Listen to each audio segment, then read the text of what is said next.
رب سے رب کی محبت مانگو، اس دل کو گناہوں کے گندگیوں سے توبہ کے تریاق سے صاف کرو، اور چلتے پھرتے اٹھتے بیٹھتے میرے عزیزو اللہ کی نعمتوں کا شکر بجا لو، رب کی نعمتوں کا شکر، تو پھر اس دل کو وہ غذا مل جائے گی جس کے لیے دل بڑا پیاسا ہے، جس کے لیے دل بڑا پیاسا ہے میرے عزیزو، وہ غذا مل جائے، وہ غذا مل جائے۔ آج یہ بیمار ہے، آج یہ پیاسا ہے،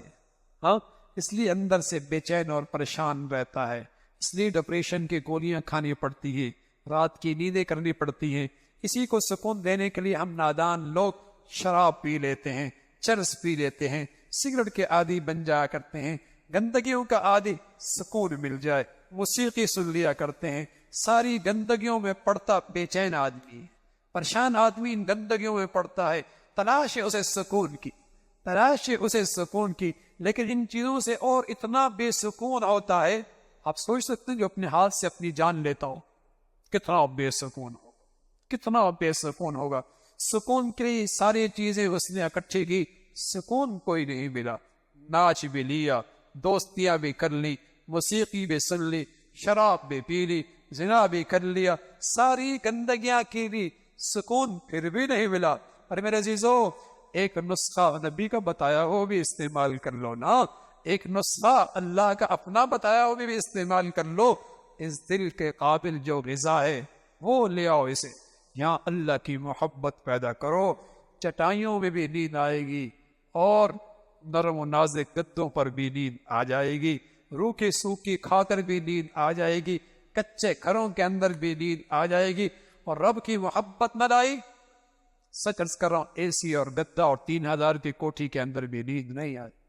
نہیں آئے گی نیند، خودکشیوں سے مرے گا، ڈپریشن کی گولیاں کھائے گا، ٹینشن کا علاج کروائے گا۔ کس نے کہہ دیا ان چیزوں میں علاج؟ اس کا علاج تو ایک ہی چیز میں ہے، الا سنو سنو، الا بذکر اللہ تطمئن القلوب، اس دل میں رب پیدا کرو، رب کی محبت پیدا کرو، پھر جب اس محبت سے اس کے نام لوگے نا، وہ ایسی مٹھاس، ایسی ٹھنڈک پڑے گی، جس سے محبت ہو جاتی ہے اس سے باتیں کرنے کا جی چاہتا۔ ہاں جب رب سے محبت ہوگی، رب سے خلوتوں میں بیٹھ کر بات کرنے کا جی چاہے گا، بلکہ جو بیچ میں رکاوٹ بنتا ہے، خلوت خراب کرتا ہے، ہٹ جاؤ یہاں سے، انتظار ہوتی ہے سارے لوگ چلے جائیں، اکیلے بات ہوگی۔ ہاں رب سے محبت جب ہو جائے گی، پھر راتوں کو آپ کو کہنا نہیں پڑے گا اٹھاؤ، اللہ کی قسم آپ کی آنکھیں خود کھل جائیں۔ دلہن کو کوئی نہیں کہتا کہ تیرا میاں آنے والا، ذرا جاگتی رہنا، کوئی نہیں کہتا۔ پیار کرنے والی بیوی ہو، اسے کوئی نہیں کہتا جاگتی رہنا، اس کی آنکھیں ویسے ہی کھلی ہوتی۔ ہاں میرے عزیزو، رب سے سچی محبت ہو جائے، پھر خود ہی رات کی تنہائیوں میں آنکھیں کھلا کر، پھر تنہائیوں کی یہ گھڑیاں تلاش میں رہتا ہے۔ اور میرے عزیزو،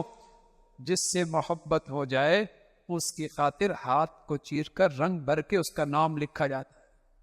ہاں اس کا نام لکھا جاتا ہے، ہاں، اور بس اوقات انگلی کاٹ کے خون بھیجا جاتا ہے، انگلی کاٹ کے خون بھیجا جاتا ہے، یعنی محبوب کی خاطر تکلیف کرنے میں مزہ آتا ہے۔ ارے میرے عزیزو، کسی کو محبوب حقیقی مل جائے پھر سمجھ میں آئے گا صحابہ کی گردنیں کٹوانا اور صحابہ کا اللہ کے دین کے لیے بچوں کا ذبح ہونا، پھر سمجھ میں آئے گا صحابہ کا پیٹ پہ پتھر باندھنا، اور پھر سمجھ میں آئے گا صحابہ کی قربانیاں اور زخم کھانا، پھر سمجھ میں آئے گا نبی کے دندان کا شہید ہونا، پھر سمجھ میں آئے گا نبی کے 2 بیٹیوں کا طلاق آنا، اور پھر سمجھ میں آئے گا میرے نبی کا طائف میں پتھر کھانا، پھر سمجھ میں آئے گا ابو بکر، عمر، عثمان و علی کی زندگیوں کی قربانیاں، پھر سمجھ میں آئیں گی جب رب سے محبت سچی ہوگی، پھر سمجھ میں آئے گا رب کی خاطر قربانی دینے میں کیا مزہ آتا، پھر تو مزہ آئے گا، پھر تو کہیں گے فزت ورب الکعبہ، فزت ورب الکعبہ، جان چلی گئی اور پس خون کے فوارے جسم سے نکلے، جان چلی گئی، بیٹا یتیم ہو گیا، بیوی بیوہ ہو گئی۔ کافر نے جب یہ اس مسلمان کی زبان سے یہ جملہ سنا، فزت ورب الکعبہ، رب کعبہ کی قسم میں کامیاب ہو گیا، کافر کہنے لگا کیا یہ آدمی ہے، کون سی کامیابی ہے، بیوی بیوہ ہو گئی، بچے یتیم ہو گئے، اسے کیا پتا۔ اسے مسلمان نے بتایا ارے اسے مقصود مطلوب مل گیا، جس محبوب کے خاطر زندگی تھی آج زندگی قربان بھی اس محبوب کے خاطر کر دیں۔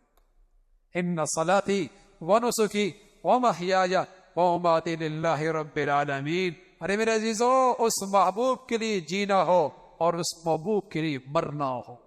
رب یہی کہہ رہا ہے، ان صلاتی ونسکی ومحیای ومماتی للہ رب العالمین۔ اس محبوب حقیقی کے لیے جینا ہو، اس محبوب کے لیے مرنا ہو، یہ ہے اصل انسان کی زندگی۔ یہ منزل پا گیا، اسے معراج مل گیا، اس نے اپنی زندگی سے صحیح نتیجہ حاصل کیا کہ جس کی زندگی تھی اسی کی خاطر قربان کر دی۔ فزت ورب الکعبہ۔ تو میرے عزیزو، اگر رب کی محبت سچی ہو جائے پھر عبادت کے لیے کہنا نہیں پڑے گا، پھر رات کی تنہائیوں میں کھانا نہیں پڑے گا، خود آنکھیں محبوب کے لیے اٹھیں گی، خود انتظار میں بیٹھے گا، اور پھر اس راستے میں جو رکاوٹیں آئیں گی انہیں خندہ پیشانی سے برداشت کریں گے۔ پھر بہانے نہیں کہ تعلیمی ادارے کے اندر نماز نہیں پڑھنے دیتے، ٹیوشن سینٹر کے اندر حیا کی چادر نہیں اوڑھنے دیتے، پھر لقمہ حرام کے بغیر زندگی کیسے گزرے گی۔ یہ سارے بہانے تب آتے ہیں میرے عزیزو جب محبوب کی محبت نہیں ہو۔ جب محبت ہو پھر ساری قربانیاں دینا آسان، پھر اس رب کی خاطر ہر قربانی دینا آسان ہو جاتا ہے۔ تو ضروری ہے رب کی محبت اللہ سے مانگو، اپنے دل کی زنگ کو سچی توبہ سے صاف کرو۔ کیا اسے